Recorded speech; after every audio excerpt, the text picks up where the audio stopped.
Can a single curve change the destiny of a legend? What Lewis Hamilton experienced on the last lap of the 2025 United States Grand Prix left the entire Formula One breathless.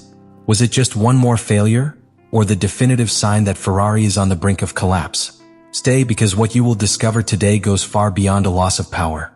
In the twilight of the 2025 United States Grand Prix, when everything seemed under control, an invisible storm broke out for Ferrari and Lewis Hamilton. 455 laps, the seven-time world champion had managed his pace with surgical precision. His fourth track position not only represented a valuable points haul for him and the Scuderia, but also an indication that Ferrari was finally finding some stability with the SF25. But fate, as so often in Formula One, had other plans. The last lap started like so many others, but something changed in the transition between Turn 4 and Turn 5.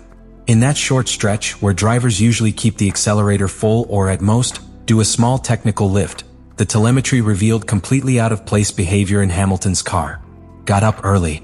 He braked where he shouldn't have. And most alarming, the SF25 speed dropped suddenly, as if something had loosened its grip on the asphalt. From the onboard camera, you could see how the car began to behave erratically. The steering wheel turned without immediate response. The understeer was so severe that it gave the impression that the front axle had lost all its ability to read the route. It was as if the car had aged 50 laps at once. And then, over the radio, Hamilton sent the message that froze the Ferrari pit wall. "I think I have a puncture." That simple phrase, so common in races with contact or debris on the track, took on an apocalyptic tone due to the moment and the context. Because there were no external signs of damage. There were no visible remains. And the car's sensors did not report pressure loss. What was happening was much more complex, and much more dangerous. Oscar Piastri, who was coming with the knife between his teeth from behind, smelled blood in the water.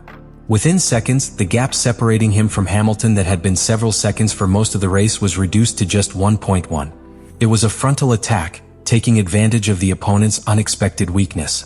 Ferrari, for its part, seemed caught between technical panic and tactical impotence.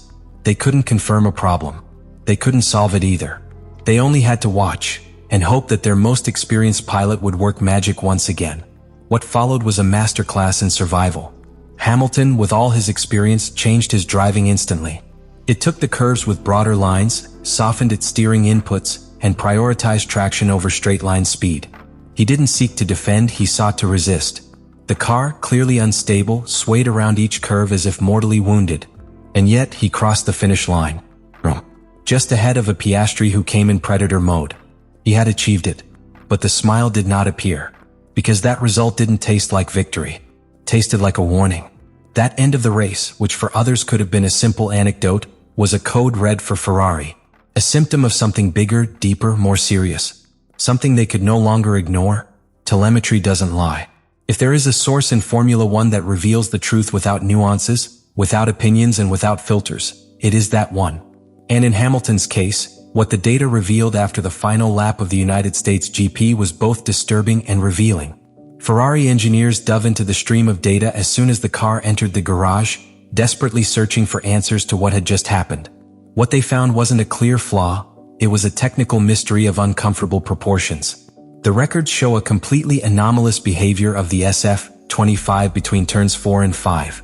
Instead of maintaining its usual layout with a constant speed progression, the car showed a sudden drop in the torque delivered to the rear axle, accompanied by a partial loss of response from the front axle. That combination is lethal, without thrust, without direction, and with a pilot who must make decisions in thousandths of a second. But the most disturbing thing was not the loss of adhesion itself, but the absence of a clear cause. There was no loss of tire pressure. There was no apparent break in the spoiler. There was no sign of structural failure. And yet the car behaved as if it had suffered an invisible impact. In other words, the car entered a gray zone, where neither sensors nor calculations could explain what the driver was feeling. Hamilton had reported on the radio that he felt a puncture. And although his perception was ruled out by the data, the telemetry did validate a critical sensation: massive understeer. The resistance of the front axle to obey the steering wheel's commands was immediate and extreme. The data showed constant corrections in steering angle, unusual decelerations, and a braking pattern that did not match any other time in the previous 55 laps. In the absence of external evidence, engineers began to consider more subtle hypotheses. The first, Minor damage to some aerodynamic component, probably the front wing end plate or even a side deflector. If Hamilton ran over a piece of carbon or an irregularity in the asphalt, that small damage could have altered airflow critically. A minimal modification to the lateral vortex of the SF25 is enough to alter the load on the front axle. And at that speed, a small aerodynamic change can feel like the car is falling apart. Another theory points to the already known Achilles heel of the SF25, its lateral instability under combined loads. That is, when the car is cornering, accelerating, or braking at the same time, the rear axle suspension appears to collapse in certain conditions, directly affecting the way weight is transferred to the front axle. In theory, this could explain why the car stopped turning correctly without a visible fault. And there's a third, even scarier scenario, an intermittent failure in the power steering system. If for a moment the system provided less support than usual, something that does not always leave an impression in conventional data logs, the driver could feel that the car does not turn, while the sensors would continue to show values within the normal range. The truth is that none of these scenarios were confirmed. Ferrari, the next day, limited itself to stating that they would continue investigating. But internally, the team was scarred by the fact that a supposedly healthy car on a non-contact lap, and on a circuit they had already dominated in the past, behaved as if it were on the brink of structural collapse. And that forces them to face an uncomfortable question. Do they really understand what's going on with SF25?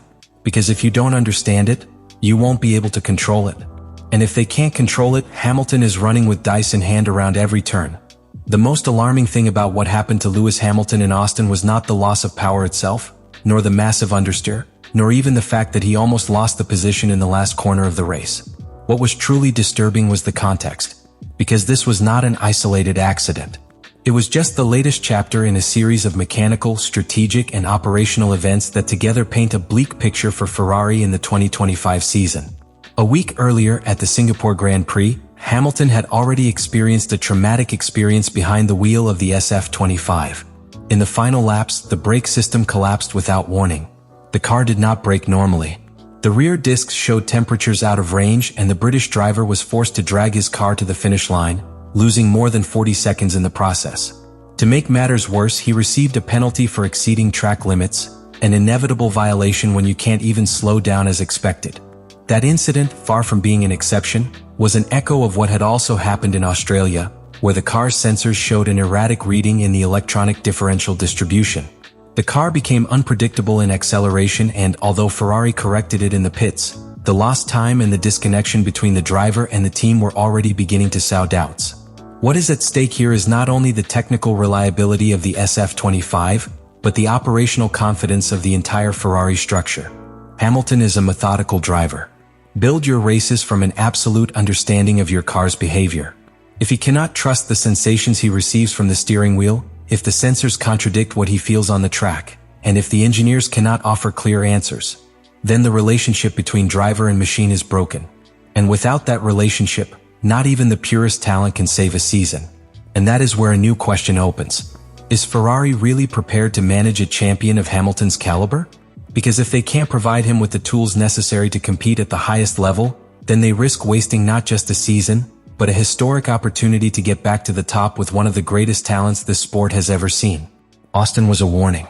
Not a simple technical failure. Not an isolated error.